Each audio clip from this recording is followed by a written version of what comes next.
Good morning. Good morning. Good morning. Good morning. I am Tamara Johnson Shealy. Good morning. Good morning. Good morning. It is Tuesday morning. It is 11 a.m. here on the East Coast.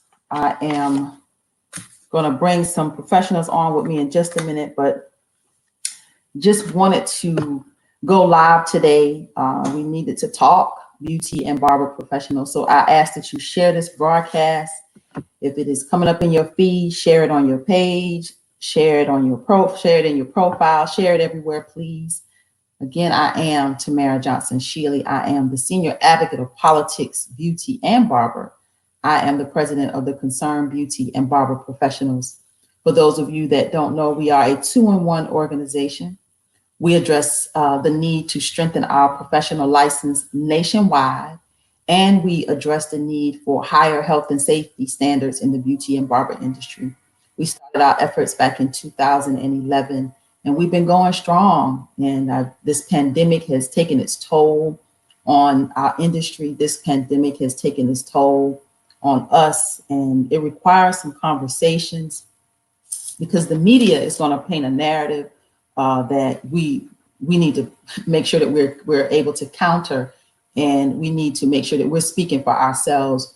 Legislators want to speak for us. Like I said, the media wants to speak for us, but beauty and barber professionals must speak for themselves. So I'm going to bring on some advocates from around the country to talk about what's going on in their states so that we can understand for ourselves, so we can work for ourselves, for us, by us. Let's make sure we do what it takes to save ourselves in this time, in this crisis. A lot of you did not get unemployment. A lot of you did not get stimulus. A lot of you didn't get grants and loans, and you're having to go back to work. And many of you aren't prepared financially for the additional cost involved, aren't prepared mentally.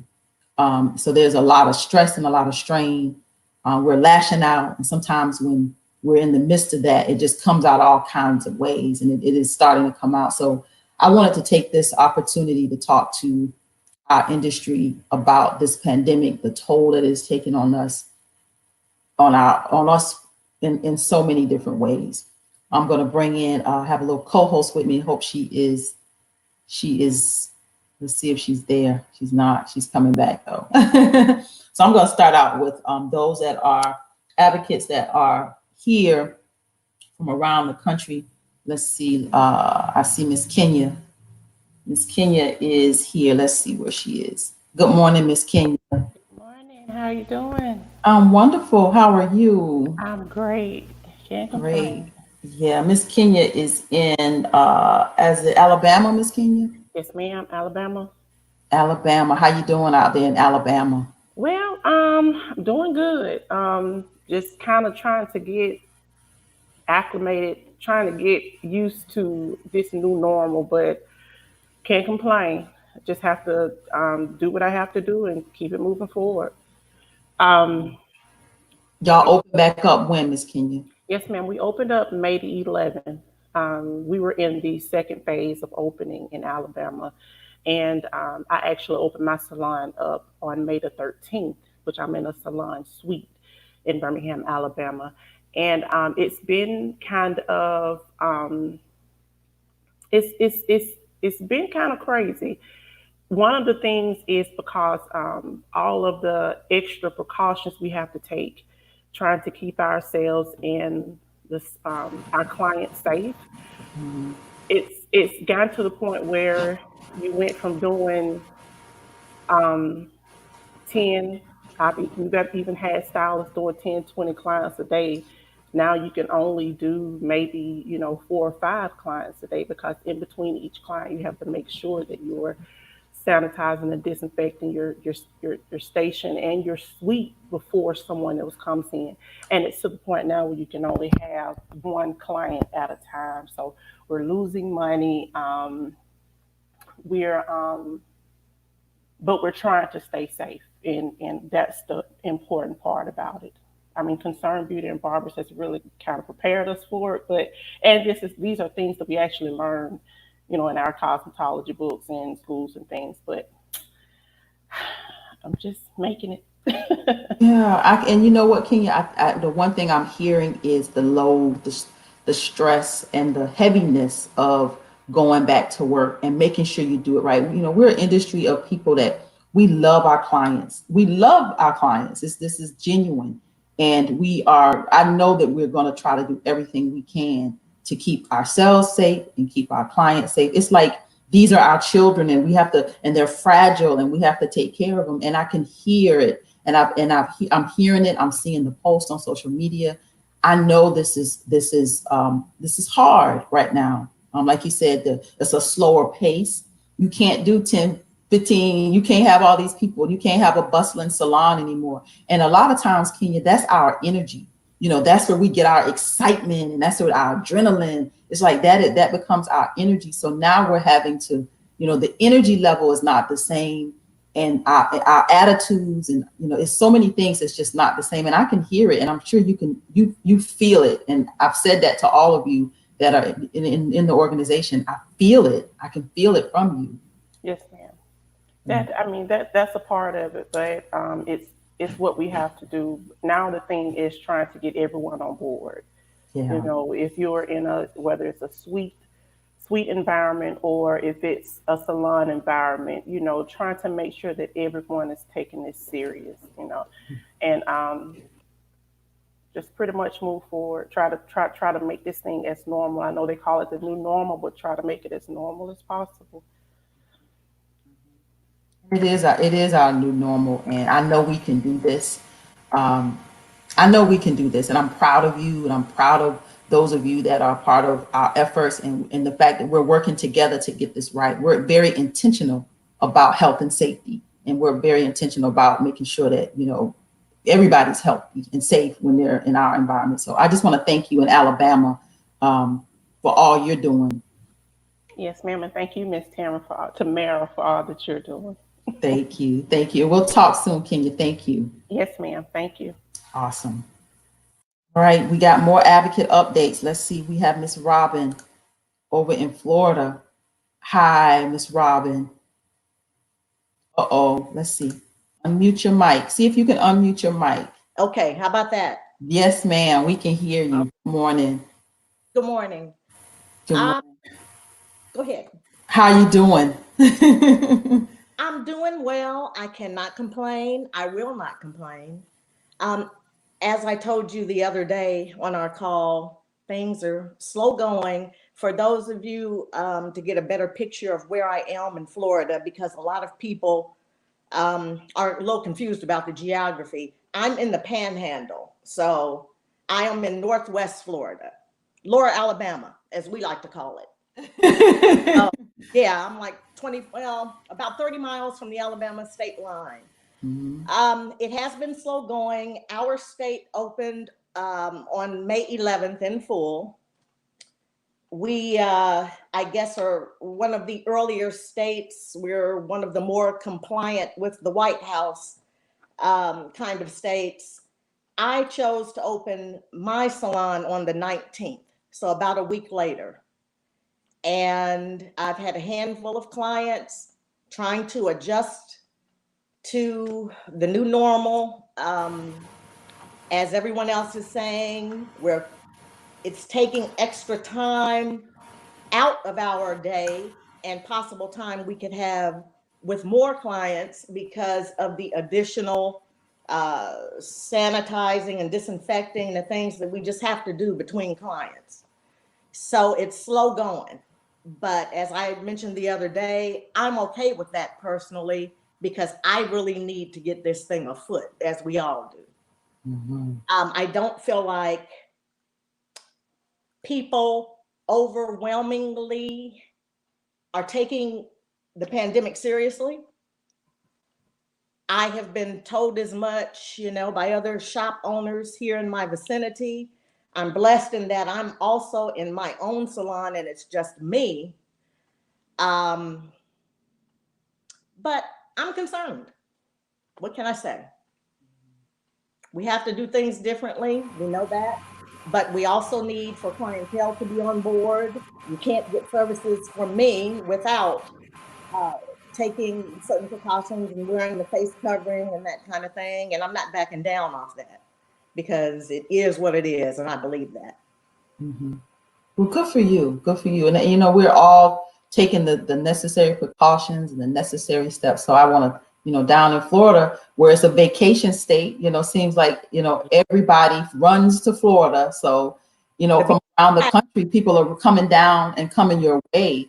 Yes, ma'am. And they're on the beaches, and the beaches are packed. If you watch any national news, they scan the beaches. I don't even know how people are moving about. That's how packed beaches are here. No face coverings. Everybody's having a great time. I'm all for a good time, but I'm also for health and safety. So that's where we are. well, good for you. You're a cosmetologist. Tell everybody what you do down in Florida. I am a licensed nail technician and certified medical nail technician. So my niche has always been hospital grade sanitation. I use an autoclave. I have diabetic safe pedicuring, so I have a lot of those clients, people who are immunocompromised and so on, you know, but I do have a little fun stuff too. But I just want everybody to stay safe out there, and we will prevail. We'll survive. And it's obvious that you were already going above and beyond before this pandemic was even a thing. So kudos to you, and you know, always, you know, making sure that you are above the standards. You, I appreciate it. Thank you so much. Glad we have you and away. Oh, I can't do this alone. I'm glad we have each other. So I thank you for holding it down in Florida and setting the example for what this, you know, who we are as beauty and barber professionals. So thank you, Ms. Robin. You're welcome. Thank you. Talk to you soon. Thank you. All right, let's see. Let's see. We have other advocates from around the country. Let's see who we have. We'll bring in Miss Danielle. I think she's gonna hang out with me today. Miss Danielle, up in Pennsylvania. Uh-oh, Danielle, we have no, you got us mute. Yeah. And you got your t-shirt on. Yes, I'm representing today. Hello, everybody. Awesome. You are in Pennsylvania. How you doing? We're hanging in there. We're still waiting. We're being phased in. Our governor has put us in phases. So a lot of salons haven't quite opened yet in our state. But from what I understand, it looks like between June 5th and June 29th, they're going to start opening, allowing salons to be open, of course, with CDC restrictions. How y'all feeling? What kind of vibe are you getting from stylists and professionals in the state? Are they ready? Are they prepared? How are they? Just from what I've observed and talked to people, I think it's 50-50. A lot of people are ready to go back. They're just ready to get back to work. Then there's the ones that they want to return, but they have reservations. They may be concerned. You know, they might be dealing with the loss of a loved one due to the virus, so they're not quite sure if they want to return right away. So you're sensing some fear from some professionals in the industry. Right. I do. I mean, like I said, some people are ready to go. I mean, you know, if you've already had good safety practices already, you're not that concerned. But I think just the fear of the unknown, the tracing and different factors has a lot of people nervous. Yeah. My goodness gracious. I'm telling you, I'm reading the post. I'm seeing I'm hearing it. I feel it, you know. I know we can do this, and I've tried to be a beacon of light and, you know, really be a cheerleader for this industry, because we have been trained in health and safety and sanitation and infection control. Our foundation in this industry is all of those things. And yes, we're in the midst of this pandemic, and there have been some great recommendations with the wearing of the mask and wearing gloves more frequently. I know sometimes with most services we wear gloves, but wearing our gloves, taking temperatures, you know, waivers, and all these practices and new protocols and procedures that that we've been introduced to. So it's not like we can't. And I know it's the sense of just being nervous, like, you know, you want to do it right. You don't want to drop the ball. So like I said, I'm just glad that we're talking about this and we're having this conversation because, you know, this is, the media will paint their own picture. And, you know, we're not going to allow them to say who we are. And we're not going to allow them to say what is happening in our salons and barbershops. We're going to tell it for ourselves. So this is what we're going to use this for. And Danielle, hopefully you're going to hang out with me. You're going to stay with me. We'll bring in some other advocates and let's see what else is going on across the country. Thank you. We have Miss Ohio here. Let's see, Jackie's here. Good morning, Jackie. Good morning. How are you? I'm fine. I'm fine. It's a beautiful day. Amen. How is it in Ohio? Jackie, you're up in Ohio. Yeah, I'm in Akron, Ohio, and probably about half of the salons have opened up. And I'm working really hard with different, like the county and stuff like that. They're trying to help us so we can get the PPE so that we can get these salons successfully open back up. Yeah, that's the one thing, Jackie, that I knew Georgia was going back. I'd actually had some conversations, and I knew we were going back. I didn't know we were going back as quickly here in the state of Georgia, and became the first state to go back. But among the recommendations, I had one request, and that request was for PPEs. I said, if nothing else, just give us the equipment that we need. It's like going into a battle and not having a weapon. It's like, you want me to fight this war, you want me to win, but you got to give me something to fight with. And having PPEs would have been our barriers, would have been our weapons.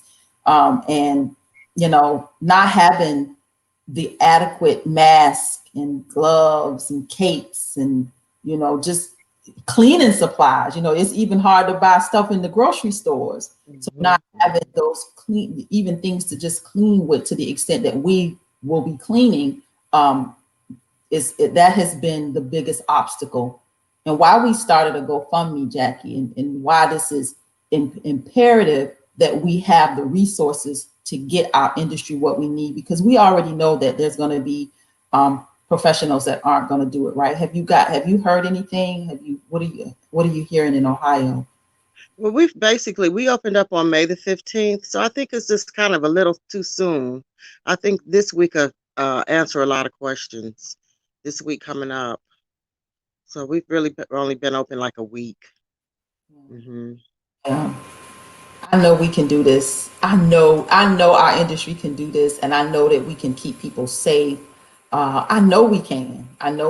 Like, this virus is unknown. I think they're still learning, you know, how this, you know, I read somewhere that they're not as sure that the virus lives as long on the surface. They're still trying to work out, you know, understand that. So I think they're still learning, but we're learning too. And I think we're definitely frontliners, and we are prepared. So when they kind of called me, the first thing out my mouth was, "We need PPE." So they're listening and they're trying. So I'm real happy about that. Yeah. So Jackie actually has, for those of you that don't know, she really has her ear to the ground, and she's very well connected.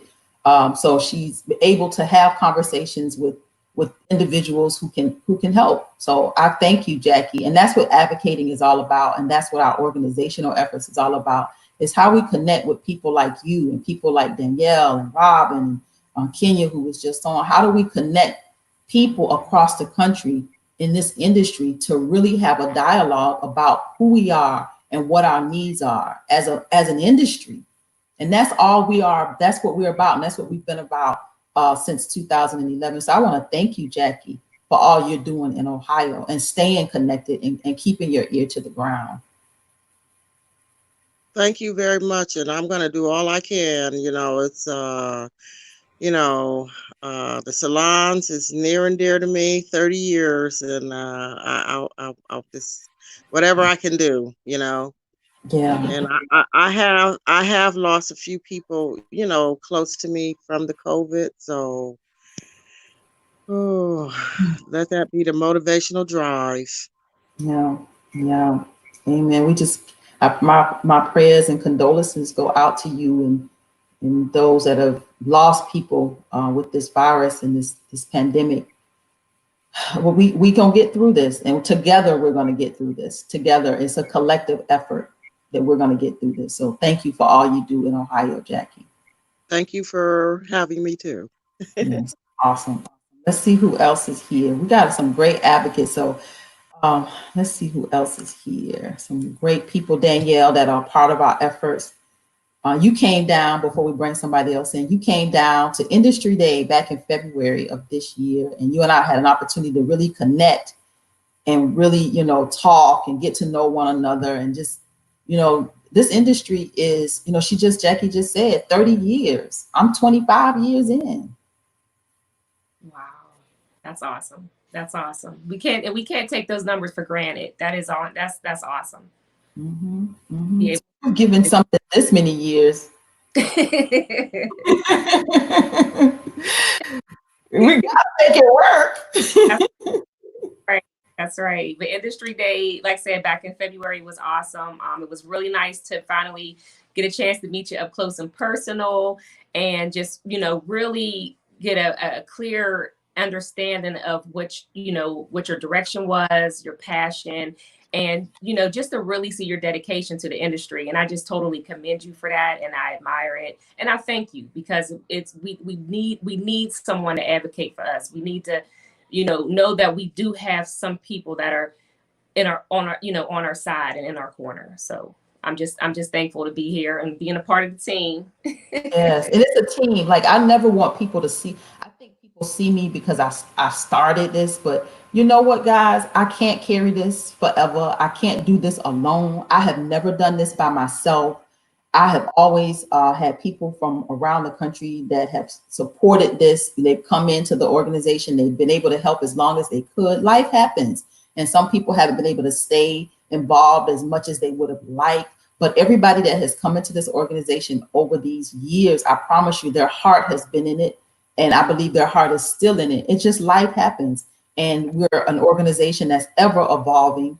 Our goal has always been to have 8 professionals in every state. And that's really not a hard ask when you think about the tens of thousands and hundreds of thousands in some states of professionals that exist in this industry. So to ask to have 2 estheticians, 2 nail techs, 2 barbers, and 2 cosmetologists in every state to participate is really not a hard ask. I never thought, but obviously it has been. It's been a challenge, because as in the beginning, Danielle, when I started talking about politics and beauty, there's 2 things we don't really talk about in salons: is politics and religion. Those 2 things are kind of like you want to steer clear. You don't know who you're talking to. You don't know where they lead. You don't want to say the wrong thing. So politics and religion was 2 subjects that you kind of just don't talk about. But because what is happening to us as beauty and barber professionals is rooted in politics, there's a bigger agenda to deregulate us. There's a bigger agenda that is all about corporations and dollars. It's about coming in and see how lucrative this is. A lucrative industry. We're not broke, and in this season, we're not even broken. Like, we're just in a place where we now have to navigate and tread these new waters. But we can do this. Like, if any industry can do this, the beauty and barber industry can absolutely do this. I think we have Tara here. She's in Georgia. Let me see if we can get Tara. Tara, are you there? Her camera is sideways. Let's see. Yes, I'm here. Can your cameras, your picture is like to the left. It won't let me. I don't know. This thing is. It said it won't let me show up. So, and then my picture. I don't know. That's okay. I don't know how that happened. It's okay. Go ahead. Tara is right here in Georgia. You want to give us how you doing, Tara? How's it going here in Georgia on the ground? It's going well. I was listening to Kenya. It is trying, and it's also difficult and different, just adjusting to the extra cleaning and having to limit your clients. I am not in a suite. I actually have a salon, and I have 2 other stylists that work in there. So I have adequate space, but of course we're limited to the clients we can have at one given time to make sure we are social distancing and cleaning properly between clients. And that's, for me, that is better now. Mhm. But and we've been open about a month now, the state of Georgia. Just getting used to that, having to make sure and being conscious of having to wipe down everything thoroughly after every time a client gets out of a seat. Um, that is better now, again, like I say, but at first it was like, this is draining. Not just being able to take a lesser amount of clients, because again, your clients, that's your vibe, that's your energy.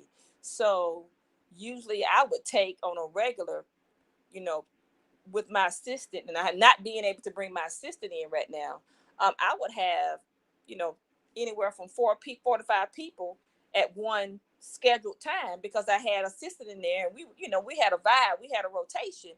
Now going from that to 1 or 2 people every 2.5 to 3 hours, so it's cut down the vibe, it's cut down the cash flow, but it's also increased in the energy given to safety, which I'm not complaining about the safety, but just cleaning. And that's the part that's been draining and a little bit difficult. And for me, I get a little anal about things, so I'm making sure the walls are wiped down, so I get a little anal when it comes to cleaning. So, but other than that, it is a new normal. It is something Uh-oh. Can you hear?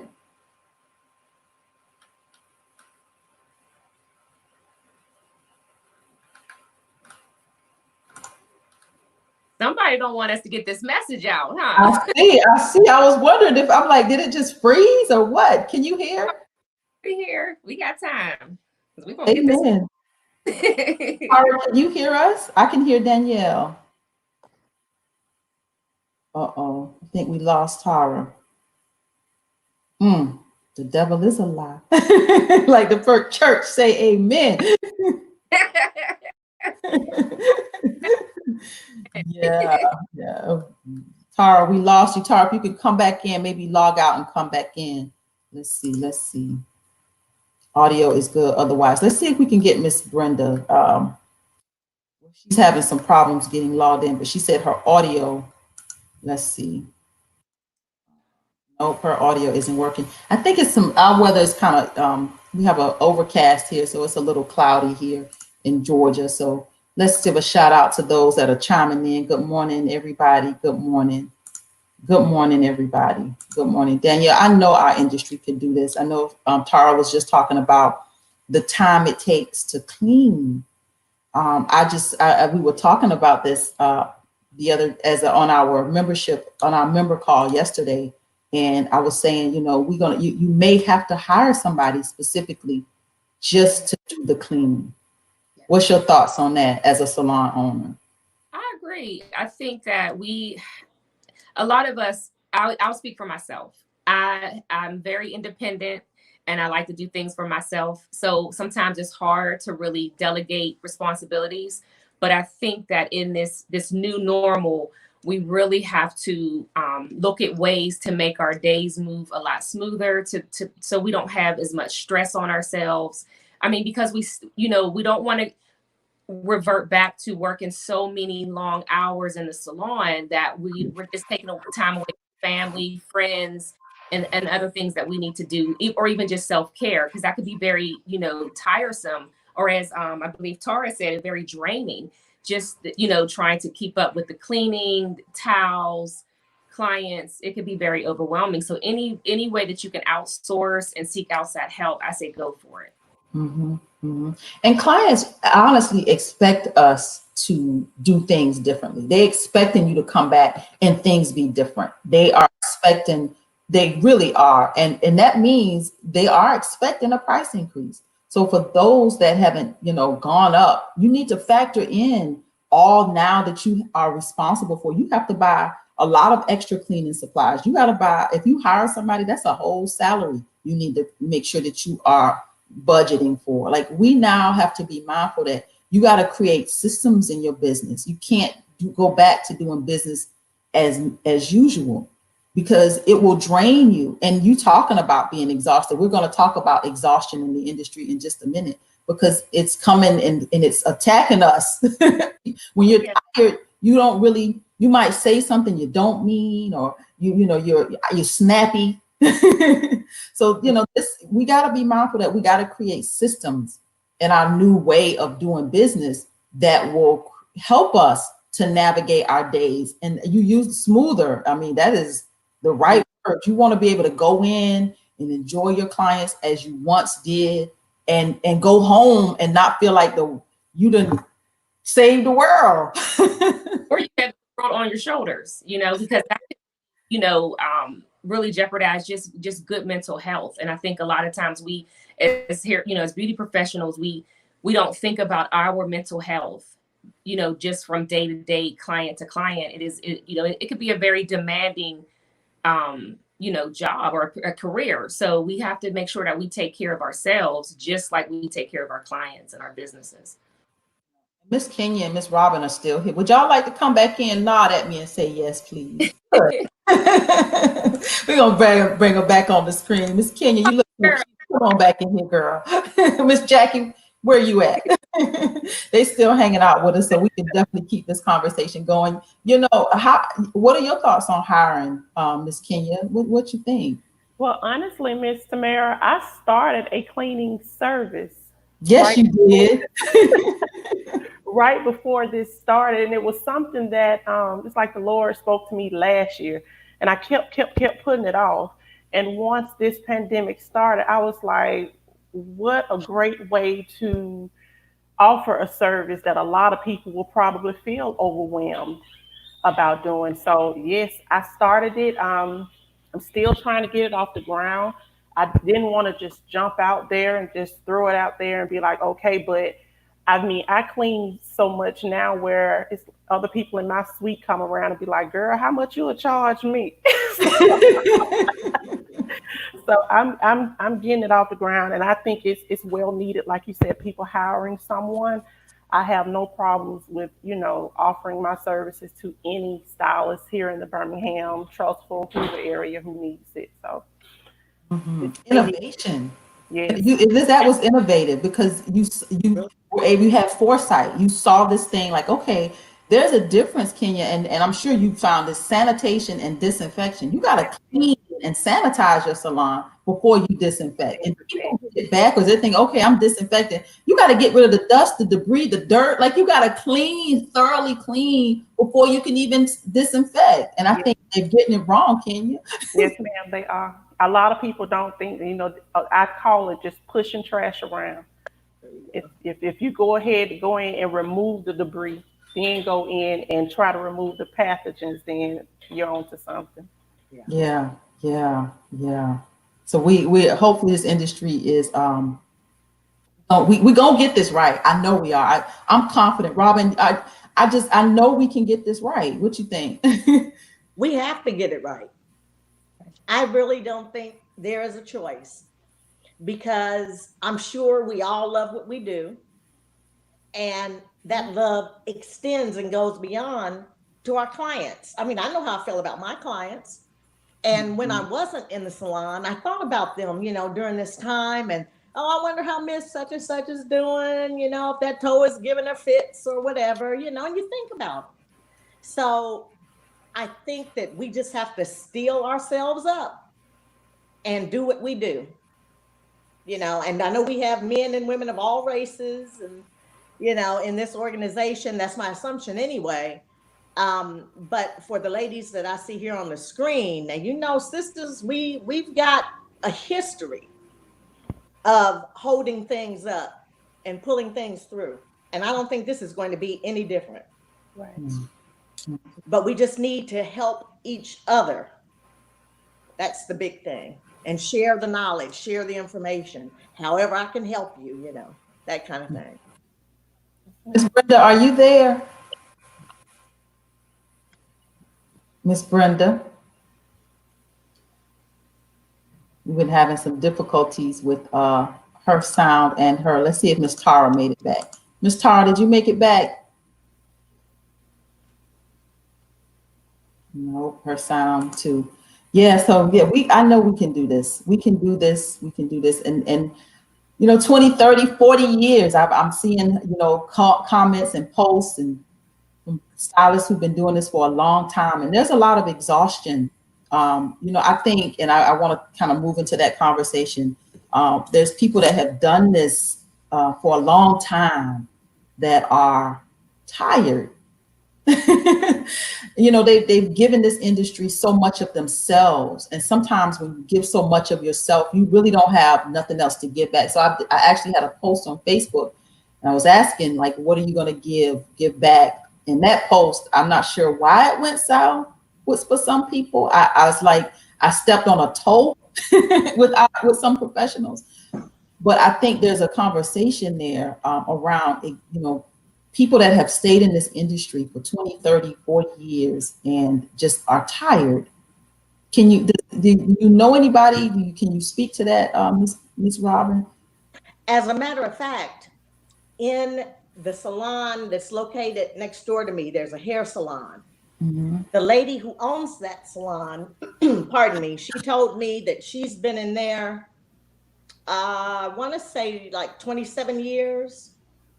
And she said that once this pandemic came down and she started seeing apathy from other stylists and from some clients, she said, I am done. Mm-hmm. She said it just feels like there's a weight on her to have to still, she's doing the best she can, trying to run a tight salon, trying to get everybody on board, keep everybody safe. And she said people are being flippant about it. It's just kind of like, whatever, So she said she's giving it up, and she's actually selling her salon to one of the other stylists there.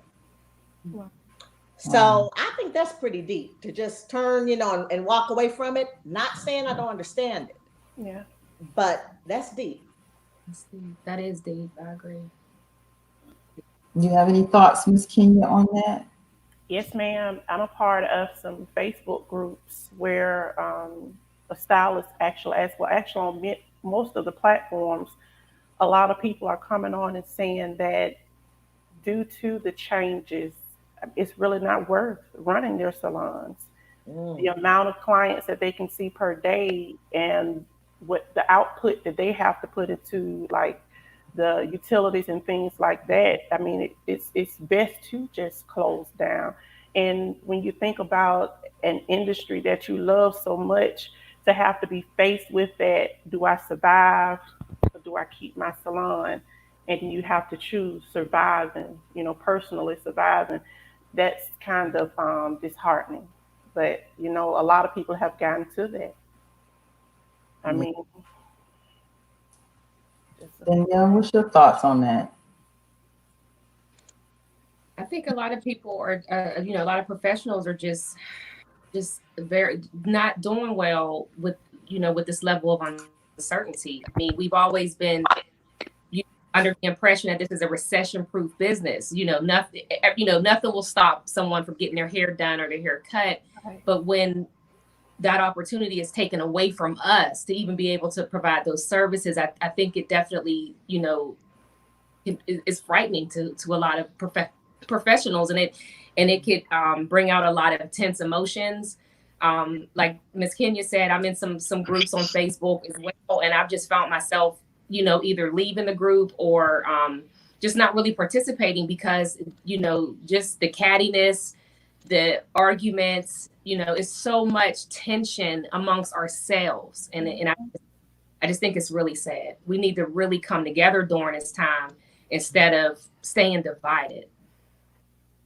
Right. Miss Jackie, are you back on the scene? What's your thought? Can you hear me? Because my screen is blank. Yeah, we can hear you. Can you hold it steady? Until I had gotten to a point where I was exhausted. So the time off has really done me well to get a little rest. And I'm going to go back at it. I was tired,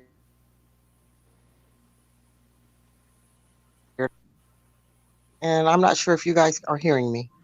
Yeah, we part of you said you were tired, and then we didn't. I didn't hear anymore.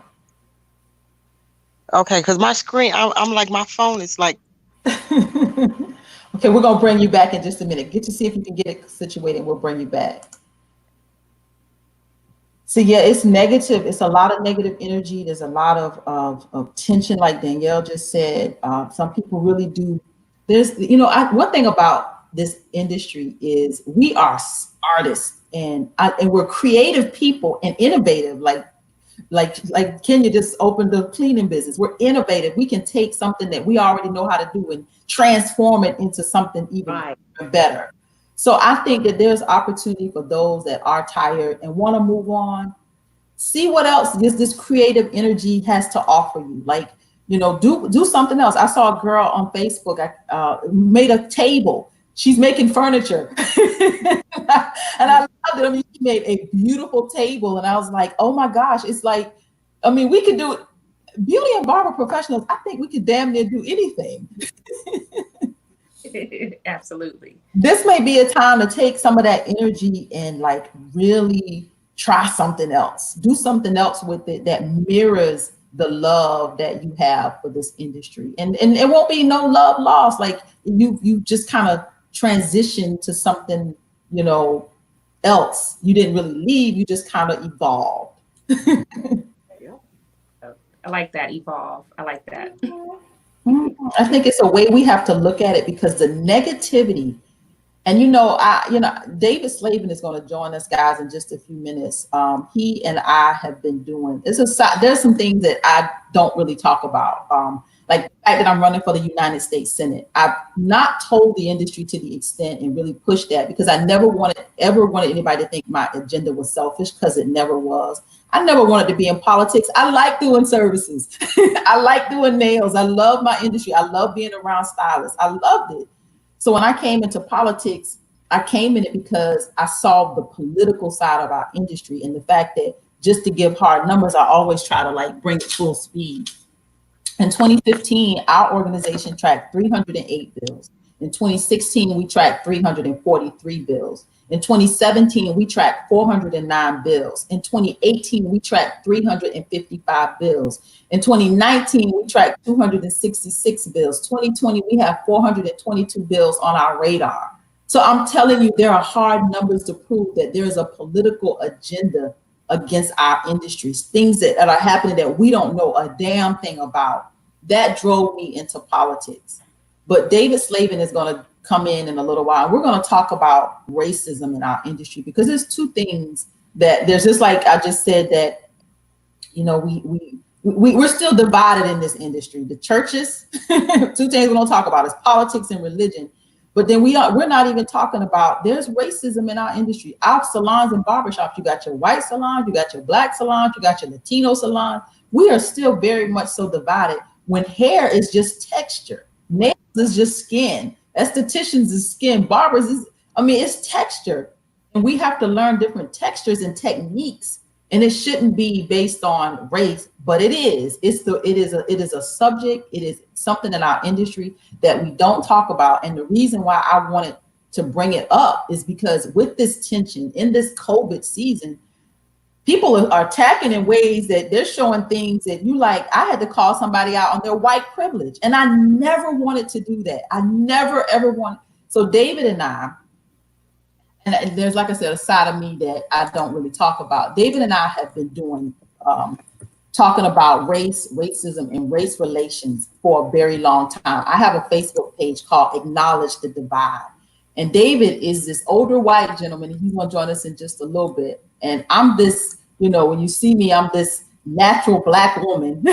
When you see the two of us together, the dynamics of him being this older white gentleman and me being this radical looking black woman, when you see us together and we're talking about racism and race relations and building solidarity and how working together as workers, how that is our solidarity. And it doesn't matter what color your skin is. So David is going to come on and he's going to talk about racism and really talk about it in the sense that our industry can understand it. Because in Tennessee, I'm going to bring that up in just a few minutes. There was a bill that was initiated in Tennessee for braiders that needed to be addressed by the entirety of our industry, because braiders in Tennessee can have a license and work and not have a license and work. How conflicting is that?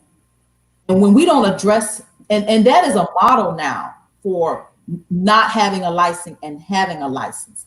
So there's already a model being enacted in a state that shows that you can work and have a license and not have a license, and the market will dictate, how this thing plays out. So now we're looking at our entire industry, where we got Texas that just went back, and there was a lady that defied the orders and went back and was working, and there's this whole thing around with her in that state. And I believe there's a man in Missouri, and he's a barber, and he went back to work and he's working. People are like, to hell with this license. If I have to feed my family and the license is the barrier to me eating and feeding my family, to hell with that. And look, Tennessee already has a model that I don't really need a license. I can work with it or work without it. So this is where we have to go back to the root of this: racism, race relations, because we can't talk about this industry as if it affects some of us. What happens in this industry affects all of us. So we're going to talk about this with him, and I'm going to help. He really brings it home. He's great at what he does. He's been talking about this for 40 years. He and I are great friends. So I'm going to bring him on in just a few minutes. But going back to stress in our industry and this negative energy, we got to do better. I'm going to throw the ball to somebody else because I'm trying not to get on my soapbox. So Miss Kenya, you smiling. Go ahead. Like you said, we have to do better. And like I said yesterday in our meeting, we just have to be, we have to be the change. We have to be the example of how others view the industry now. And, we can look outside and see how other people are, taking this and going another way. We can actually be that model to show, how we should go forward. I mean, because pretty much we're the trailblazers. I don't think any of us ever dealt with the pandemic.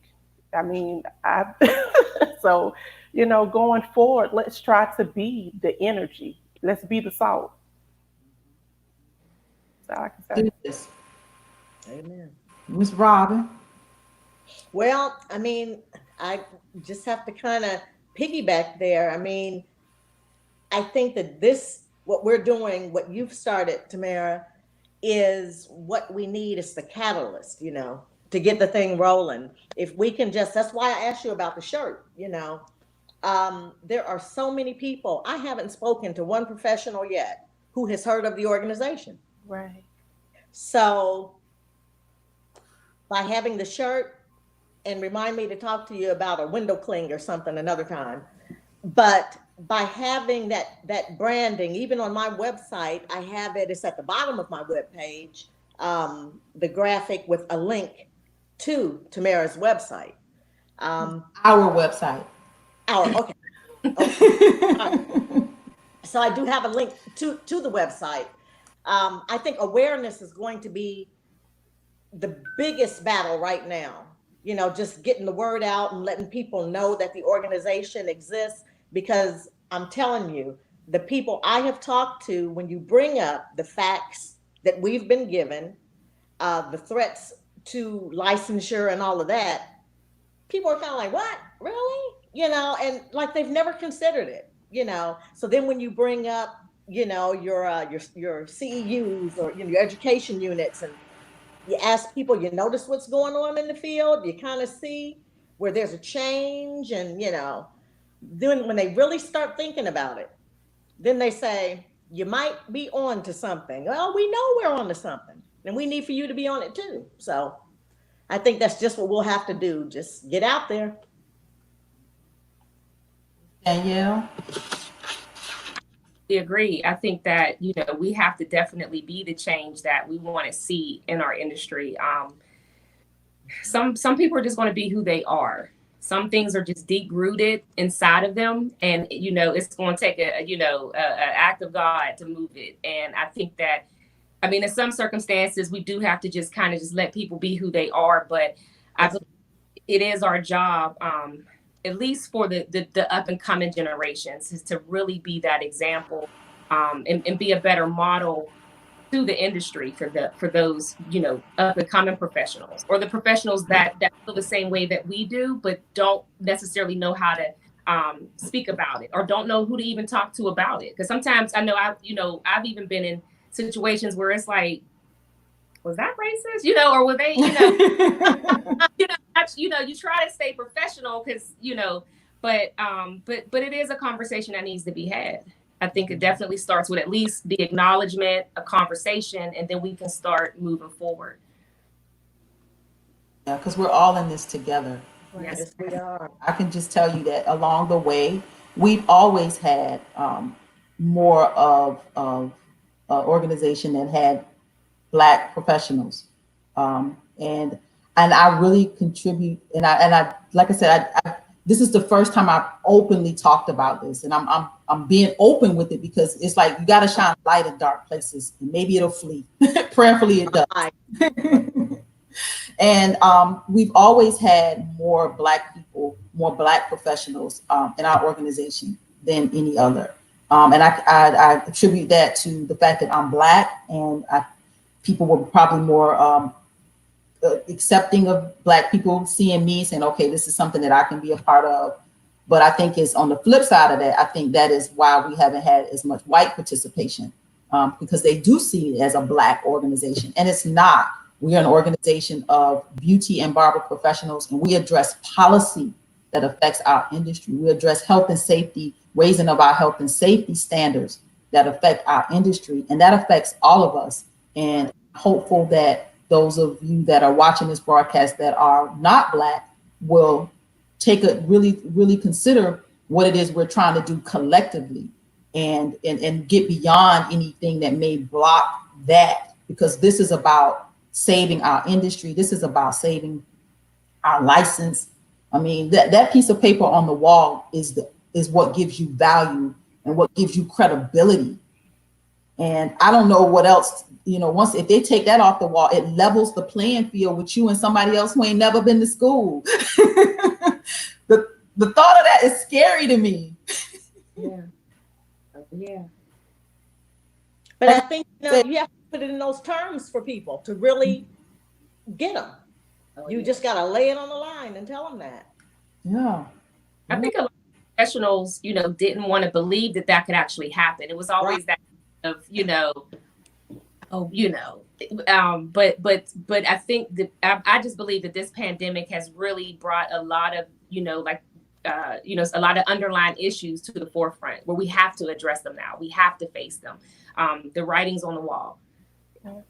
We can't keep continuing to turn a blind eye, because I know, especially for those who have been in the industry, for so many years, it's like, you're just giving all of that away, everything that you've worked for, everything that you stood for. You're just handing it right over to someone that just decides to wake up and say, hey, I want to do the same thing. And there's nothing wrong with that. We're not against that, but there's a protocol. There's still a procedure that you have to go through to become a licensed professional. And if they take that away, like, Ms. Tamara said, what separates the professionals from the non-professionals? Right. I think we're really starting to see that this is actually happening, Right. whether we like it or not. And with that being said, it's not a Black or a white thing. It's an industry thing. I mean, Yes, absolutely.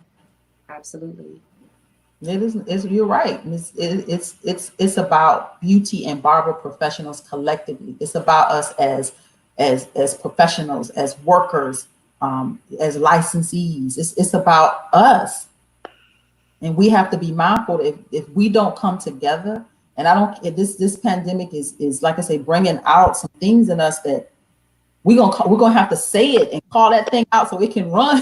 Like, get away from here. This is not who we are. This can't, come, but we got to fight this pandemic and get through this. We damn sure don't need to be fighting each other.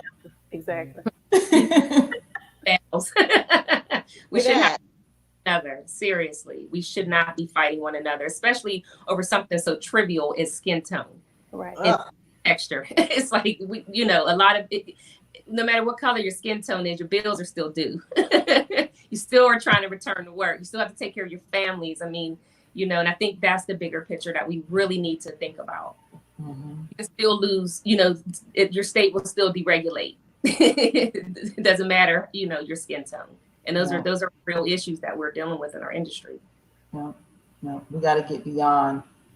We got to get beyond this. And you know, in cosmetology, you know, we don't have a curriculum that's inclusive. We don't have a curriculum that's inclusive of everything and everybody and all the textures and technique. And those are the things that it's still we're still divided, and deregulation is attacking us. And y'all, if we're gonna win together. If we're gonna lose together. And I'm hopeful that we win. I'm trying to do my part to make sure we win. That's right. That's right. We're all winners. We're all winners. Right. We're all winners. We're all winners. David should be joining us in just a bit, guys. But I just want to thank you. Somebody said to me about bringing in, you know, the younger professionals. It's obvious that we're all seasoned. I don't want to say older, but we're older professionals. We're seasoned. And someone mentioned that maybe I should really reach out to the younger professionals. And I said that they really don't have the wherewithal. You know, as a young professional, I remember coming in trying to make money, you know, trying to, you know, be in the midst of the industry. And, you know, life was still happening. I was in my 20s.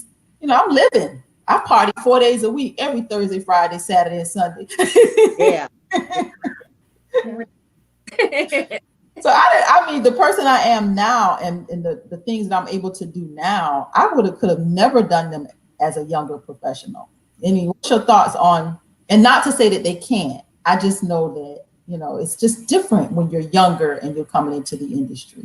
The mindset is different, definitely, because I've been looking for, you know, groups, nail specific groups that are more geared towards the business end and talking about the industry and stuff like that. But generally what you see are groups where people just post pictures of nails, and that's all you see. Look at my nails, book me. Look at my nails, book me. I'm okay. Well, you know, there's a little more to it, you know.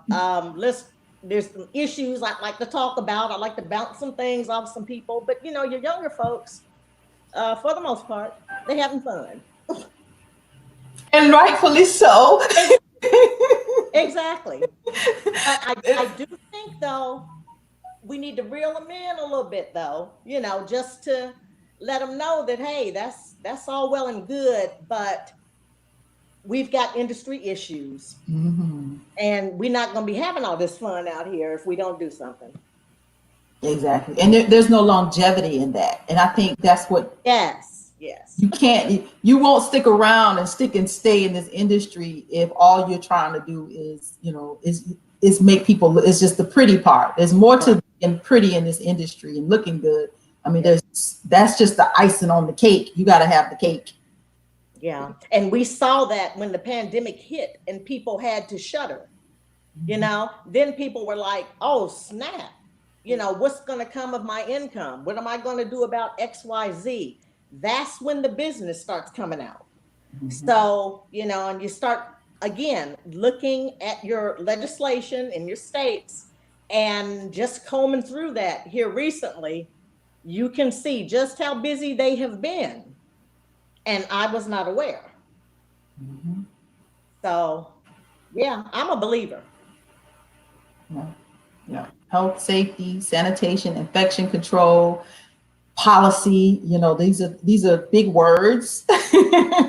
You know, and we gotta dive all the way in if we're gonna save ourselves, because like I said, there's an agenda.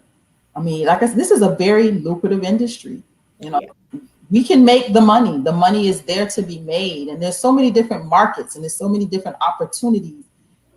And you know, the bigger corporations that have the money and the power and the control, they see it and they want it. Yeah. We were talking on our conference call yesterday with our organization call. We're talking about how independent contractors, those of you that do this thing independently, you know, you're your own business, and you know, you may not have an employee, or if you do, it's just a small number of employees.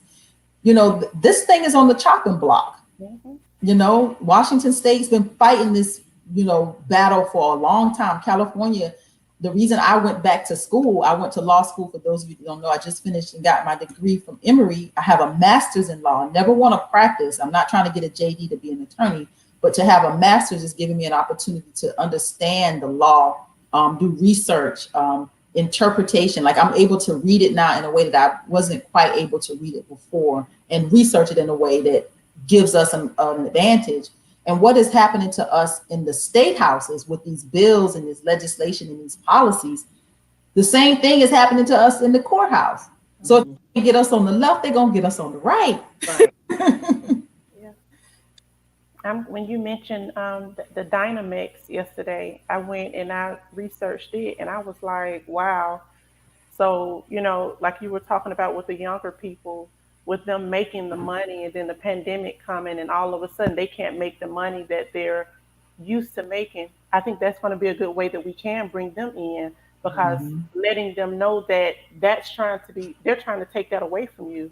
Yeah. You know, your independence is at at stake right now. I mean, you're going to be a part of a corporation soon, you know, so we need to really learn about. I mean, like I said, these things are things that you talk about that I had no clue of, like dynamics. What is that? Right. But you know, now that I know, it's like now all makes sense. Yeah.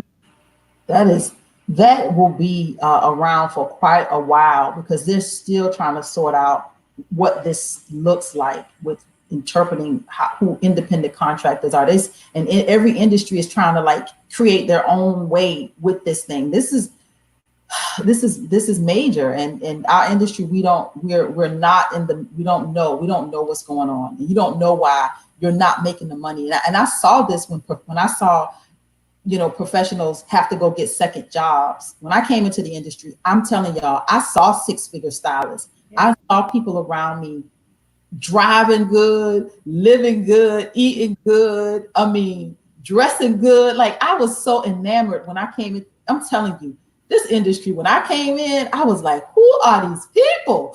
they doing beauty services. Oh yeah, I can do this. So when I came in and saw the opportunity in this industry, I fell in love. I fell in love with this industry, and to watch it now, I saw the transition where people were getting second jobs, and I saw people leaving the industry, and I'm like, what in the world? And that's when I started looking at it from like going to board meetings and looking at, you know, following policy, and like, what in the world? And that's when I really figured out, like, this thing is rooted in politics. Like, That's it. there's something eating at us, and we don't even know it. A lot of work to do, lots and lots of work to do. But I just want to thank you guys for, you know, seeing the vision and seeing that we are the catalyst to our change. You ladies are phenomenal, all the members of our organization. If you don't know who we are, put the website on the screen. Is we are the Concerned Beauty and Barber Professionals. We are Politics, Beauty, and Barber.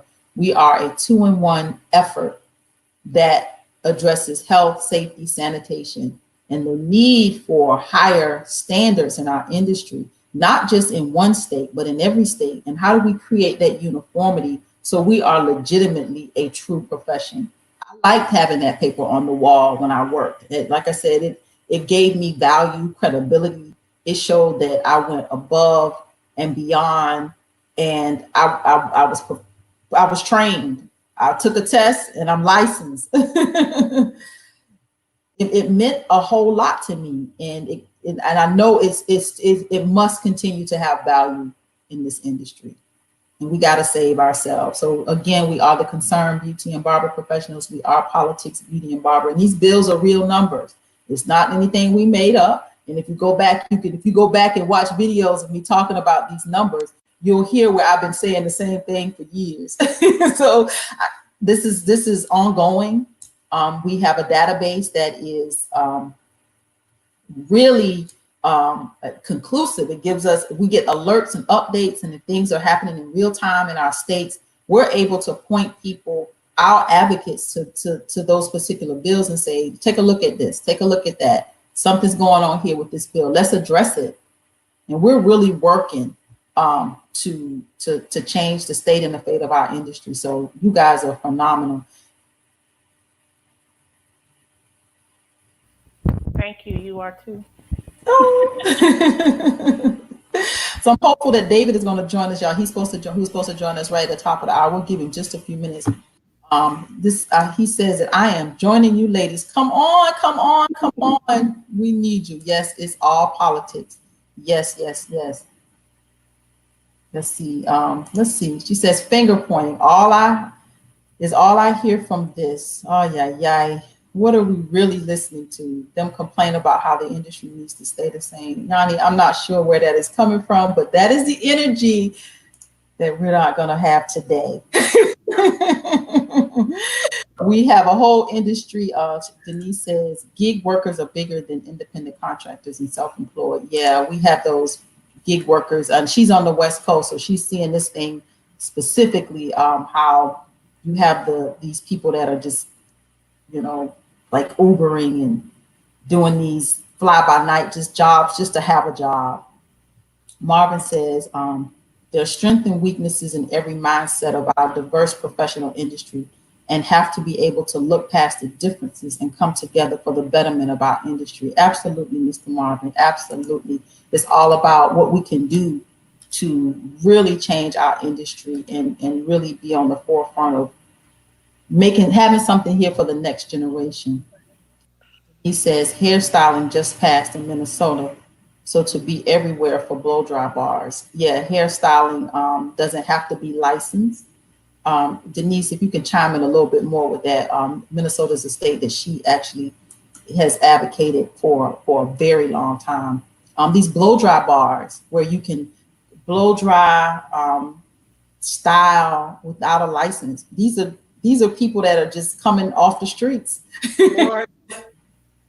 You've seen them in some states. I don't know. Do you have blow dry bars? We do have them here in Georgia. Do you have them in Florida? I think we might, but they aren't that widespread yet. Probably down in the real Florida, down in South Florida, you probably have a lot of that. But up this way, I don't think it's quite caught on yet. It's coming, I'm sure. No. What about you over in Alabama? Have y'all seen any blow dry bars out there yet? I'm not familiar with a lot of blow dry bars, but like she said, I'm sure they're coming. I'm sure they're coming. Up in PA, Danielle. It's probably on its way. PA is pretty strict, give or take. So I would be surprised, but I wouldn't be surprised if they started to pop up. Well, we're going to save Mr. David for next week. Maybe he'll join us next week. I know I wanted to keep this right at the top of the hour, but I want to thank our member advocates from across the country that care, love this industry, in it for the long haul, gonna fight the good fight.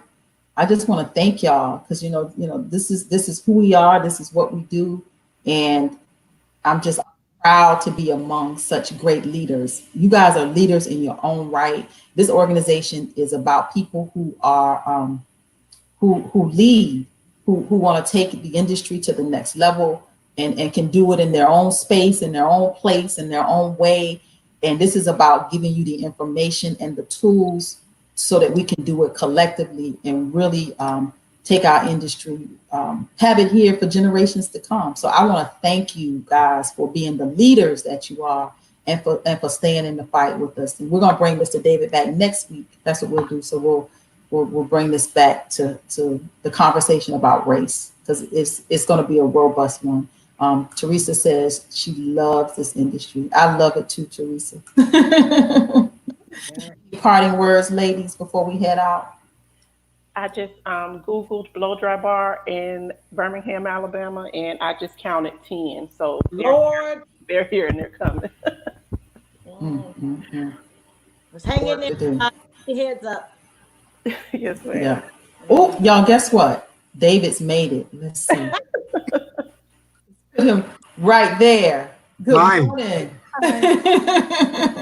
David, you made it. I was just going to take you to next week, but I'm so glad to see you. We might have to start here and then maybe continue on into next week. But let me introduce everybody. This is Mr. David Slavin. David Slavin and I have been great friends for quite a number of years. And David and I talk about race, racism, and race relations. And David has been doing this kind of work for 40 years. 40 years, guys. He's been having the same conversation. He comes from many different movements.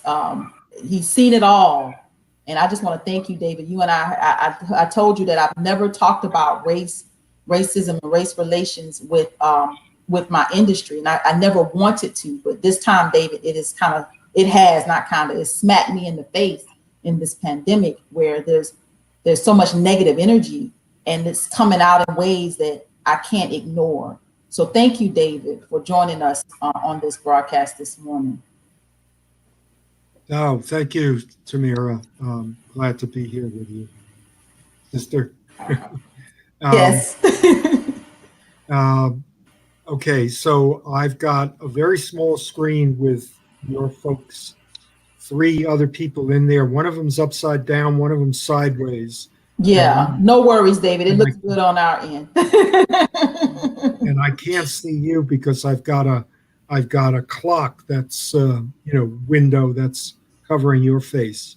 But can you hear me okay, David? I can hear you fine, yeah. Okay, yeah. All right. So let's just dive in. We're not going to keep them much longer because we've had them on here for quite a while. But I'm about 20 minutes in with you, David, and then we're going to call it and we're going to bring you back because I know how our conversations go. You talked about solidarity amongst the races, solidarity amongst working people, David, is where you really pinned it. Can you tell my industry what solidarity amongst working people means? Well, you don't have a call in or anything. You just want me to just say. I want you to talk. Yes, David. Yeah.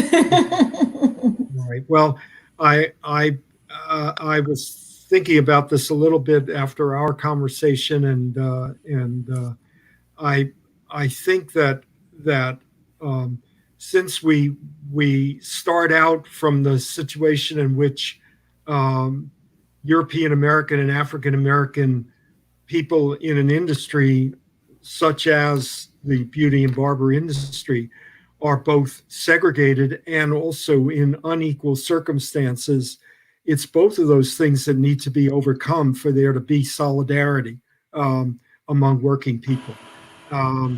So the inequality is the segregation is fairly clear. White and black beauty salons probably do not have the same customer base. I mean, I'm assuming that. You're right. But on top of that, it's not simply a question of having a different customer base, a segregated customer base. It's also that the access of European Americans to all sorts of resources is unequal. It's more, those resources are more accessible to European Americans who are in the business, and it's possible that there are things like wages being higher, tips being higher. All of those kind of things are much better in the European American side of the business than in the African American side. More than that, access to loans and to business loans, and for small business people is probably as it is with housing and with home ownership and everything else, and where those facilities are located.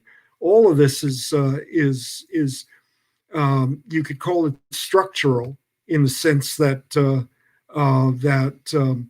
it's not something that an individual can change on the basis of changing attitudes, right?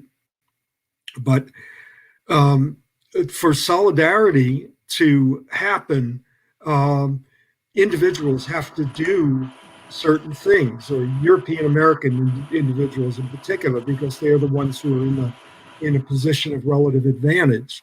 And that is, they've got to be, first of all, they've got to be aware. And secondly, they have to start taking both individual and collective actions uh, to to act in right relationship, as as Martin Luther King used to call it, with uh, people of color who are in the same industry and same business.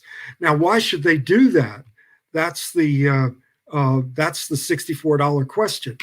And what I've been arguing, and researching and trying to do over the years is to come up not with both convincing, reasons, rational explanations of why it is in their interests to do that. Um, and also, more recently, realizing that people don't act rationally. Certainly not, that there is an emotional barrier for much of the of human behavior in general, which is both good and bad, because we can say, oh, okay, people are not really thinking this through. They're not slowing their brains down enough to really think it through. It's not a matter So of let me ask a question, a direct question, David. So yeah, in our industry, we're all beauty and barber professionals. We're all working.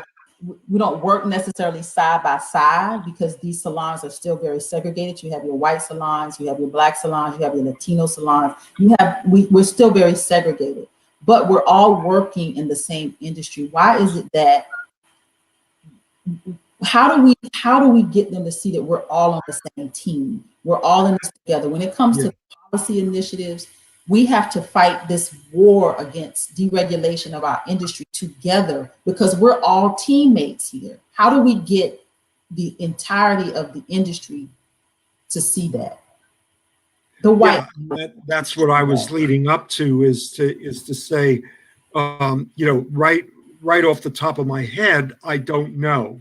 I mean, I haven't really done research or investigation into your industry, but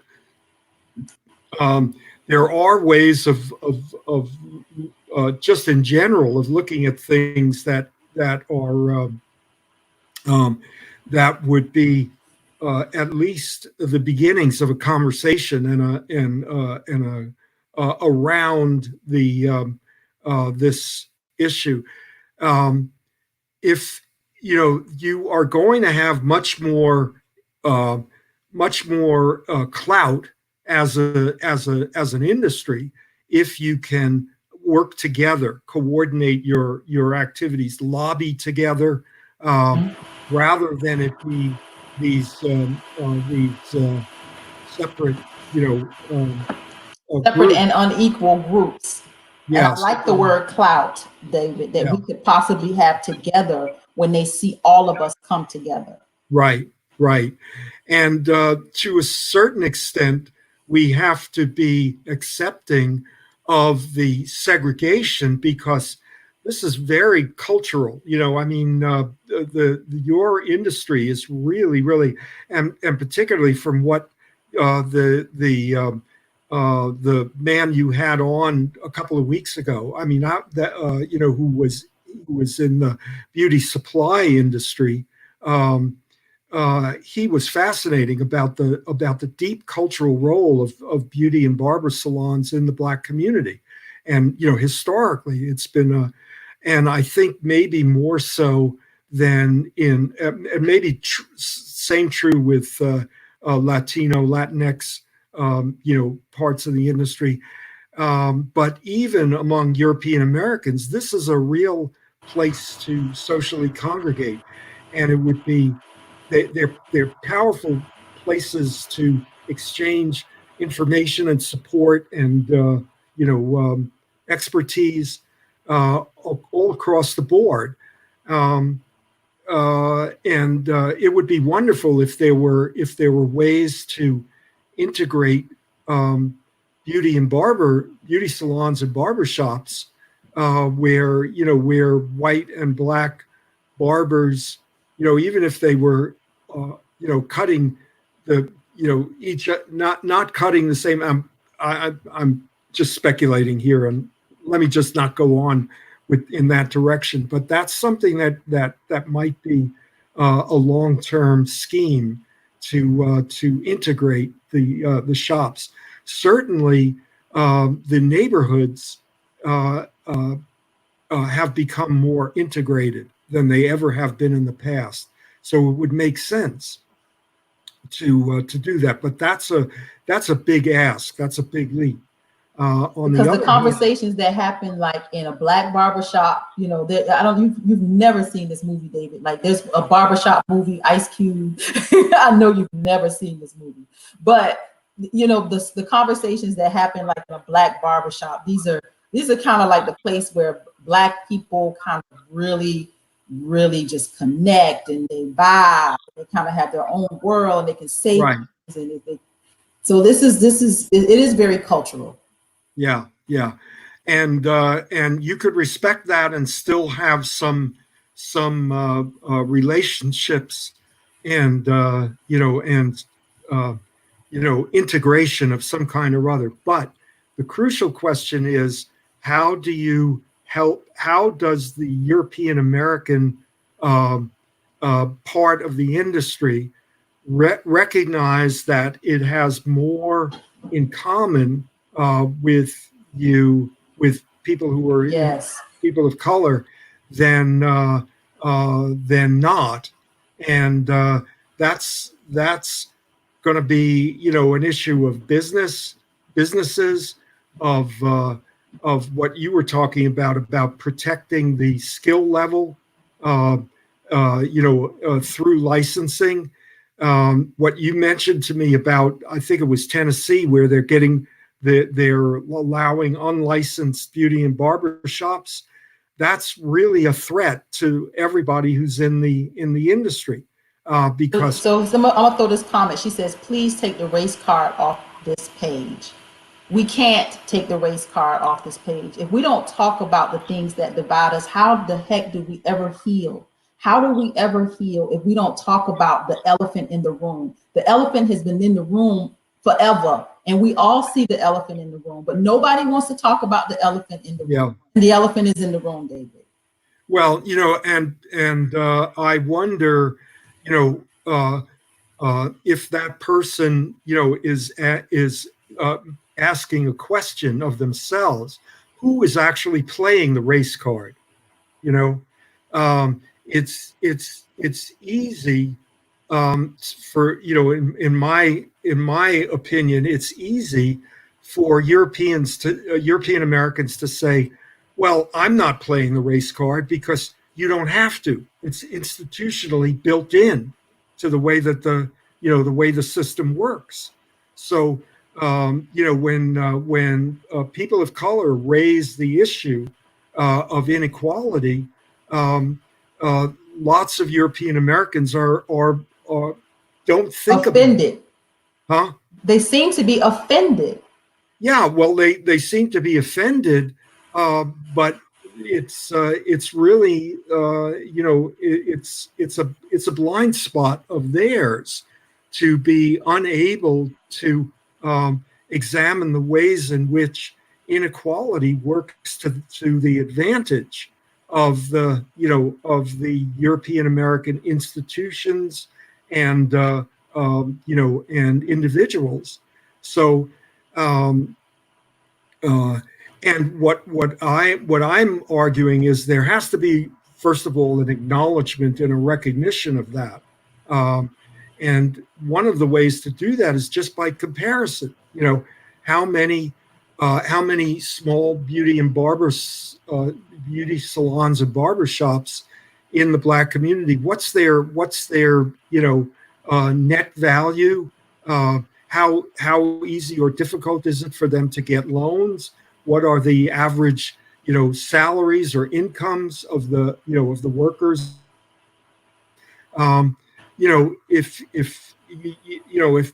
If European Americans want to talk about that, you're there, you're available, right? All of you that are on this, that I see on this Zoom call, and they can see just how much there is a disadvantage to being African American and in the same business, in the same industry as they are. And then the second point is to raise the question with them, with European Americans in the industry. Does this really get you anywhere? And if the whole industry is going to be undermined by abandoning licensing, they're not going to suffer as much as African Americans are, but they're going to suffer. And both workers and small owners. And from what you've told me in the past, there are big industrial, corporate elements that are buying up or building or franchising beauty and barber salons, particularly beauty salons, across the country, and that squeezes out small owners. So they can get better deals with suppliers. They can do, well, I mean, it's Walmarting. It's the same thing as happened with Walmart. Small stores just get driven out of business. So there really is a need for people to think more broadly about their situation, both economic and social situation, if they're going to survive, even. If the industry is going to survive, if our industry is going to thrive and survive and move past this, we have to address the internal. And right now, race is something, like I said, I never wanted to talk. David, you've known me for how many years, and I have never asked you to address this. And you and I have talked about, we've been fighting race battles all over the state of Georgia. Feels like you and I have we've had these conversations. But this elephant is in the room in the beauty and barber industry, and it is going to contribute, David, to our demise as licensed professionals if we don't recognize that collectively as workers in this industry, we must come together. We must. And it is we're here for the conversation. We're showing up. You see the women that are here, the people in our organization, we're here for the conversation.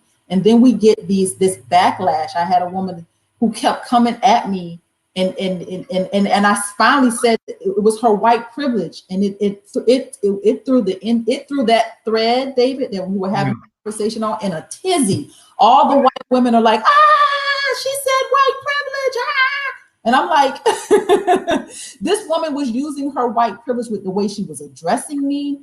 She was talking at me, and she was saying it was so derogatory that I felt I was offended. And I said something, and now that I've said it, the industry is like, how dare we talk about race? We have to talk about race. Yeah. Yeah. And I think, again, as I said, a lot of this, the way that people mostly hear privilege is in a colloquial term that means that I've got some special benefits and special advantages, unearned, et cetera, et cetera. And there, that people, European Americans take offense, that their immediate response is defensive. And there really needs to be some thought put into what that inequality, first of all, recognizing that there is inequality, and then whether they actually derive benefits from it is a second question. You can't even get to that when people are acting defensively, and they're going to act defensively for as long as they they don't hear this in a way that they can um, listen to, rather than really listen to, as opposed to just hear the words and react. And that's one of the things I'm talking about slowing down your thinking. And instead of instead of seeing it as a threat, see it as a question to to investigate. And as I say, there are two layers to that. One is to understand that, or to investigate just what is going on. Is there really inequality? And I think that from the four of you that are on this Zoom, you could probably give many examples of that, of inequality. And the second thing to ask European Americans is, after they think about that, is there inequality? Are they actually getting any benefits from it? That's another big question that nobody asks, because it's all assumed that privilege equals benefits. And what I'm putting forward here is a suggestion that having a separate and unequal industry like this makes you all more vulnerable to these kind of corporate, takeovers of the industry, and the undermining of your skill set, through the ending of licensing. And let me tell you, those two things are interrelated, probably, because there would be nothing that the corporate wing, the corporate element within the beauty and barber industry would like more than to lower wages through opening up, through lowering the skill levels and the protections that are needed to get a license. The skills and the what do you call it? The training that you need to get a license, and that's going to really have a terrible impact on everybody who's in the business. It's going to be another drive to the bottom, in terms of wages and working conditions. And instead of increasing, of upping the skill levels of people in the industry, where they can be more proactive about issues like, not just cutting hair, but using hair, and the health of your hair as an indication of other uh, health issues that might arise. I mean, that's certainly possible. I mean, the original surgeons in medieval Europe were barbers, right? So there's no reason to say that people who are in the industry can't be more involved in preventive medicine, and doing things that would really be important for people's health. And also because this is a place where people congregate, and where where there's a lot of social cohesion. It's a place where people get a lot of both good and bad information from. So, David, we're gonna definitely bring you back. This is a conversation that I definitely want to continue. What is going on here? I wrote some notes here, recognizing that we have more in common. Privilege, is it a benefit? Investigating, we have to question it. It's so many things, so many questions that I know that I have, and I'm sure the ladies actually have as well. We're definitely going to bring you back. This is a conversation that, in order for us to win in this industry, in order for us to fight deregulation and save our license and save our industry, we have to come together. And this thing is not going to go away if we don't address it.